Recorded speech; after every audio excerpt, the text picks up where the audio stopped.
Olá, sejam bem-vindos ao Ponto News Brasil, o seu canal de notícias. Vamos para a notícia de hoje. Estamos aí, sábado bombástico! Tá pegando fogo já o sabadão, e olha, manhã de sábado já pegando fogo. Por quê? Você deve estar se perguntando. Olha, nos Estados Unidos, um tribunal aí da segunda instância, que é o tribunal que está julgando muitos casos do governo Trump, acaba aí de dar uma decisão que soltou uma bomba atômica em Washington. Vitória aí do Brasil. Por quê? Porque o tribunal acaba de cancelar todas as tarifas do Trump. Entraram na justiça empresários, como a gente já previa que aconteceria, né? E como eu já tinha dito que aconteceu, e falei, vai demorar uns meses, demorou menos. Entraram na justiça empresários que estão sendo aí prejudicados pelas tarifas. Por quê? Porque apesar do Trump e da imprensa falarem de maneira como se a gente pagasse as tarifas, quem paga é o cidadão estadunidense. Quando um produto brasileiro ou chinês ou de qualquer outro país chega nos Estados Unidos, na hora que esse produto chega, a alfândega lá olha e fala, pô, o produto vem, por exemplo, do Brasil. Pois bem, coloca 50% de imposto, que é o que ele chama de tarifa, né? É imposto, nesse produto. E aí o importador paga e repassa para o consumidor final. Ok, os importadores, muitos, passaram aí a ter crises financeiras, porque seus produtos passaram a estar muito mais caros. Muitos foram à falência. Para você ter ideia, o agronegócio de Nebraska é um estado no meio dos Estados Unidos, está falido. Por quê? Porque eles plantam soja, eles não têm para quem vender. Eles têm aí uma safra que não é recorde, mas é uma das maiores da história, e eles não têm vendedor, eles não têm comprador para essa safra. É isso. Imagine você tem uma plantação, e aí chega aí o ano de 2025, você tem uma safra enorme, uma das maiores de todas, só que os seus compradores estão comprando tudo do Brasil. Pois bem, muitos entraram na justiça. E aí, a justiça decidiu hoje, sabadão. O que diz a justiça? As tarifas recíprocas e as tarifas políticas aplicadas pelo governo Trump são ilegais. Vamos lembrar o que aconteceu. O Trump, lá no começo do ano, ele usou uma lei de 80 anos atrás para dizer que, de acordo com essa lei, nós podemos aplicar tarifas a países que aplicam tarifas nos nossos produtos, mesmo que sejam tarifas indiretas. O que é uma tarifa indireta, Thiago? Eu vou te dar um exemplo. Lá nos Estados Unidos, todo tipo de agrotóxico é liberado, veneno. A comida dos estadunidenses, até a água deles, a cerveja que eles tomam, tudo que eles consomem, tá cheio de veneno. E aí, por que tá cheio de veneno? Porque os mesmos que produzem a comida também têm ações nas empresas de farmacêuticas. Então eles produzem a comida que te envenena e depois eles produzem, ao mesmo tempo, aliás, eles produzem o remédio que te cura do veneno.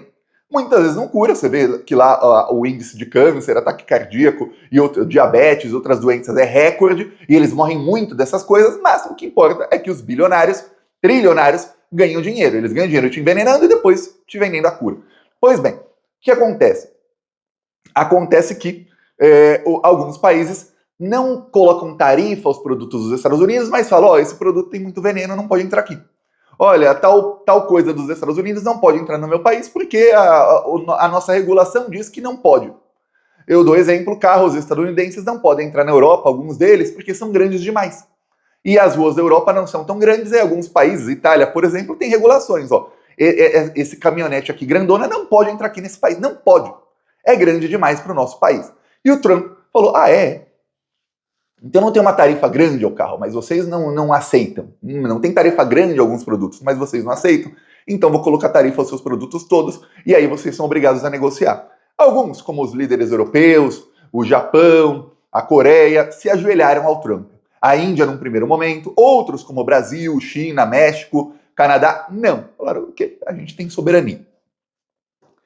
Nisso, empresários entraram na justiça. A justiça decidiu então hoje o seguinte, olha, o Trump, ele deturpou essa lei de 80 anos atrás. Essa lei não era para esses casos. Pior, em alguns outros casos, como China, citar ali outros casos de outros países, a tarifa não é nem recíproca, porque não há uma tarifa desse país para os Estados Unidos. Ele simplesmente, o Trump inventa um número e faz isso. Tem casos em que os Estados Unidos têm até superávit com esses países. Então não tem como falar, mas o país ele não aplica tarifa, mas ele... nas regulações desse país, eles banem alguns produtos nossos. Pô, mas você tem superávit, então não interessa. Ou se você vende mais do que compra desse país, não tem como aplicar tarifa para eles. Aí, o tribunal decidiu isso. Não pode mais, essas tarifas vão parar de valer. Eles não citam especificamente a do Brasil, porque entraram na justiça antes do Trump de começar a valer as tarifas ao Brasil, mas vale para todas. Então vale para o caso do Brasil também. Então derrota enorme para o Trump. O Trump já passou aí a manhã de hoje xingando muito o pessoal do tribunal, falando que é um tribunal político, que eles estão ali com o Biden, que são democratas e tudo mais.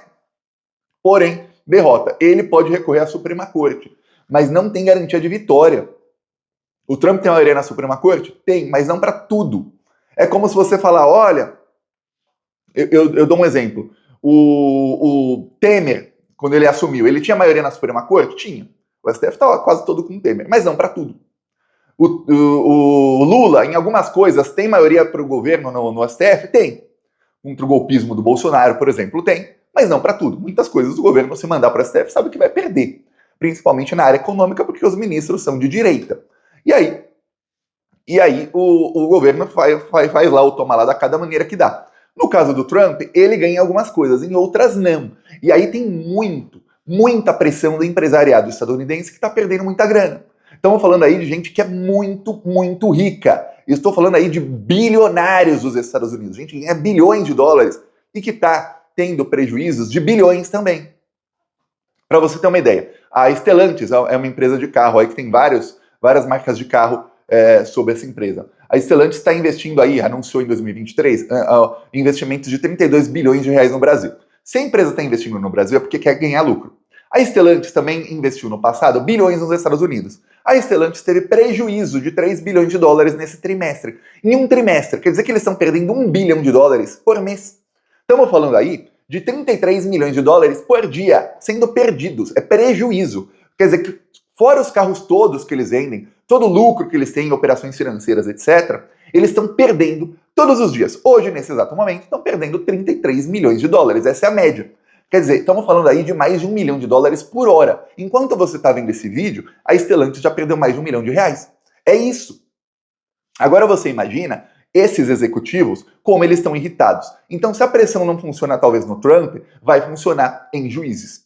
E aí a Suprema Corte, por mais que esteja ali com o Trump na parte de imigração, na parte de fascismo, para outras coisas não tá. Então tem um problemão aí para o Trump, daqueles aí que tá difícil para ele driblar. Ele vai recorrer à Suprema Corte, mas o que foi decidido hoje aqui, a partir de 14 de outubro, então falta aí um mês e meio, 45 dias, as tarifas param de valer. Aí prepara, viu, que vai ser uma loucura. O Trump vai tentar aprovar uma lei para a tarifa voltar a valer. Porém, os deputados do partido dele estão sendo pressionados. E parte disso foi a estratégia do Lula. Outros países não tiveram essa estratégia. O Brasil teve essa estratégia e outros países passaram a seguir, que é falar primeiro com os empresários afetados, ou os estadunidenses, quem está perdendo grana lá. E aí fazer esses empresários pressionarem os congressistas do Trump, os republicanos. Não os democratas, porque esses já votam contra o Trump. Não adianta você pressionar quem já está do seu lado. Pressiona quem não está.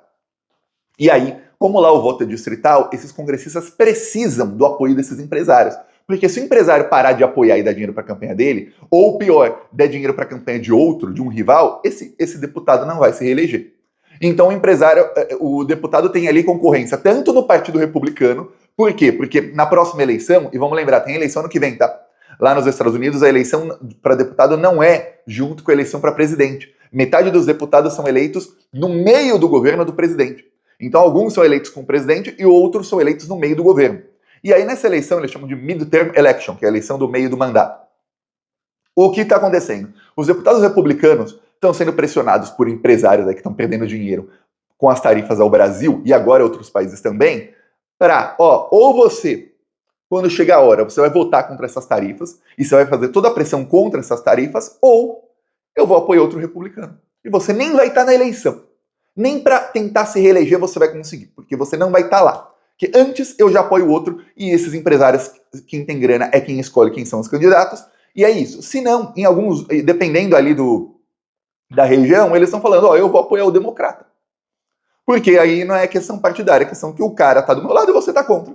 Aquele cara tá do lado de eu ganhar bilhões de dólares e você tá do lado de eu perder bilhões de dólares. Então você que se dane. E é isso que está acontecendo. Então a pressão vai ser cada vez maior para que anule as tarifas. E isso começou com o Lula, tá? O Lula, eu lembro até hoje ele sorrindo no Jornal Nacional, falando, eu tenho minha estratégia, mas se eu contar minha estratégia, ela não funciona. Então, tenha certeza de que a estratégia será posta em prática. Tá aí a estratégia do Lula posta em prática, os empresários cada vez mais protestando. Eu mostrei outro dia aí um vídeo com dublagem de um empresário falando, pô, a gente perdeu os negócios, empresário de Massachusetts, a gente perdeu os negócios com os chineses e o que eu tenho para falar para eles é o seguinte, para os meus amigos empresários, não tem, esses negócios não vão voltar. E a gente pode vender para Moçambique, para um país aí africano qualquer, mas esses países não vão comprar a produção que a China comprava. Você não vai comparar a economia de Moçambique ou de Angola com a economia da China. Não tem como. Vamos comprar 0,1% do que compra a China. Então não dá. Os empresários falando, e aí, a gente faz o quê? E o ministro do Trump respondeu, olha, a gente não sabe como vai acabar isso aí das tarifas. Esse é o elefante na sala. Aí os empresários devem ter pensado, pô, não me diga. Sherlock Holmes, você descobriu isso agora? Que não sabe o que vai acontecer? Pô, exatamente por isso que a gente está aqui. Então, você vê que a resposta do Trump é fraca para o empresariado, bem fraca. No Brasil temos um problema que é uma imprensa extremamente corrupta, uma imprensa que tem como prioridade fazer com que o Lula não ganhe popularidade, então eles distorcem tudo que faz o governo, e empresários mais corruptos ainda, agora a gente sabe que esses empresários estão ligados ao PCC, que estão aí pressionando o governo Lula para o Lula se dobrar ao Trump, porque esses empresários querem eleger o Tarcísio, porque o candidato do PCC, o candidato da Faria Lima, é o Tarcísio de Freitas, e Inclusive saiu matéria aí na imprensa, uma matéria aí de um colunista do Globo que tem muitos amigos políticos, dizendo que o Tarcísio não é mais dono do seu destino. A Faria Lima, PCC, decidiu que ele vai ser candidato e ele não tem palavra nisso. Ele tem que ser candidato, ponto final, acabou. Ah, mas o governo de São Paulo para ele já está ganho a reeleição. Não interessa. Eles querem o Tarcísio como candidato à presidência porque eles querem alguém para ganhar do Lula. Enfim, o Tarcísio que faça o que tiver que fazer para tentar ser o candidato, porque ele vai ser. E é isso, o PCC já decidiu, é Tarcísio. E eu falo PCC porque é a Faria Lima, são os bilionários do Brasil. E agora a gente sabe que esses bilionários estão lavando dinheiro do tráfico de drogas. Então, alguns poucos riquinhos compram cocaína, muitos, que eram alguns até ricos, muitos ferrados aí, perrapados, compram crack, isso financia aí o tráfico, eles vendem para o exterior, aí os estadunidenses, os europeus compram lá cocaína, pagando em dólar, em euro, esses bandidos têm bilhões aí de dinheiro e eles lavam no mercado financeiro e os banqueiros, inclusive banqueiro aí famoso de esquerda, ganham lucrando com os fundos de investimento do PCC. E é isso, e os banqueiros não têm problema algum. Olha, vamos melhorar aqui a economia para a classe média? Não. Vamos lavar dinheiro do tráfico de drogas? Pô, dá lucro? Dá. Manda! É assim que são os banqueiros do Brasil. E põe o Tarcísio. Inclusive, uma das maiores empresárias que lava dinheiro para o PCC doou para a campanha do Tarcísio. E o chefe da segurança dele era do PCC. Aí você vê. E quem tá ferrado nessa aí também é o Nicolas, por falar em PCC. Porque foi pedido aí ontem a prisão do Nicolas, foi pedido aí também a investigação do Nicolas à Procuradoria-Geral da República, a prisão dele porque ele fez um vídeo em janeiro que foi, e agora tem provas, esse vídeo foi impulsionado pelo PCC. Então quando a gente pensa, caramba, como é que um vídeo chega a 300 milhões de visualizações, sendo que o Brasil tem só 200 milhões de habitantes? Alguns falam, Thiago, porque tem gente que vê o vídeo mais de uma vez. Não. Eu trabalho com rede social desde 2005. Em 2005 a rede social era o Orkut, para você ver a experiência que eu tenho em rede social. Desde antes de existir o termo home office, eu já trabalhava em casa. Eu não trabalhava, eu não saía de casa, eu ganhava dinheiro em casa. E aí eu vou te falar o que acontecia. E acontece até hoje. Não existe vídeo que é visto mais de uma vez pelas pessoas. Não existe. Pode ter gente que vê um vídeo uma vez, 2, 3 vezes? Pode, mas a média é que um vídeo é visto 1,1 vez por cada pessoa. O que é 1,1? Quer dizer que 10 pessoas vão ver o vídeo uma vez, nem o vídeo inteiro, muitas vezes são um trecho. E uma dessas 10 vai ver o vídeo inteiro e vai ver um trecho a mais, e aí vai contar como 2 visualizações. Não tem como, num país de 200 milhões de habitantes, um vídeo ter 300 milhões de visualizações. Aliás, tem, que agora sabemos que o PCC foi quem impulsionou o vídeo do Nicolas. Então, se um cara faz um vídeo que é tão bom para o tráfico de drogas, a ponto dos traficantes impulsionarem esse vídeo, a ponto de ter esse alcance todo, peraí. Primeiro, sabemos que os traficantes estão contra o governo Lula. Essa é a primeira coisa. Que o vídeo era com fake news contra o Lula. Segundo, que estão a favor do Nicolas. Por isso, pedidos de investigação contra ele. E de prisão. E aí, terceiro, que tem o ponto-chave, é que o diretor da Receita Federal falou: o vídeo do Nicolas ajudou os traficantes. Eles foram ajudados. A operação de ontem seria maior se não fosse o vídeo do Nicolas. Então, você vê. Por isso foi pedido aí, o deputado Raymond pediu a prisão do Nicolas e pediu investigação contra ele. O Lindbergh Farias também assinou um requerimento de CPI para investigar isso tudo. Só que o governo não pode dormir. Na CPI do INSS, a articulação do governo dormiu, no caso o senhor Randolph Rodrigues dormiu, ele até pediu desculpa depois para a Gleisi, mas não adianta pedir desculpa depois de fazer uma cagada daquelas gigantescas, daquelas ali de diarreia que fez o Randolph. Que foi o quê? Chegou a votação para CPI do INSS e os bolsonaristas ficaram com a presidência e a relatoria. Quer dizer, eles vão definir os trabalhos. E eles vão criar a narrativa que eles quiserem. E o governo, que estava com o centrão, quer dizer, quando o governo está com o centrão, não tem como perder. E o Randolph fez essa cagada gigantesca. E aí o governo perdeu. Aí o Lindbergh pede CPI agora para esse caso do PCC. O governo não pode dormir no ponto e deixar o Nicolas ficar com a relatoria, por exemplo. O bandido vai se auto-investigar? Não vai. Então, o governo tem que olhar. É a segunda vez já que tem uma CPI e o governo fica, não sei o quê, fingem que estão fazendo outra coisa, e aí chega na hora, a oposição ganha tudo. Aí você fala, pô, peraí, meu. Na coisa mais importante, que é o que mais todo mundo vê, que é a CPI, o governo faz isso. Pô, peraí.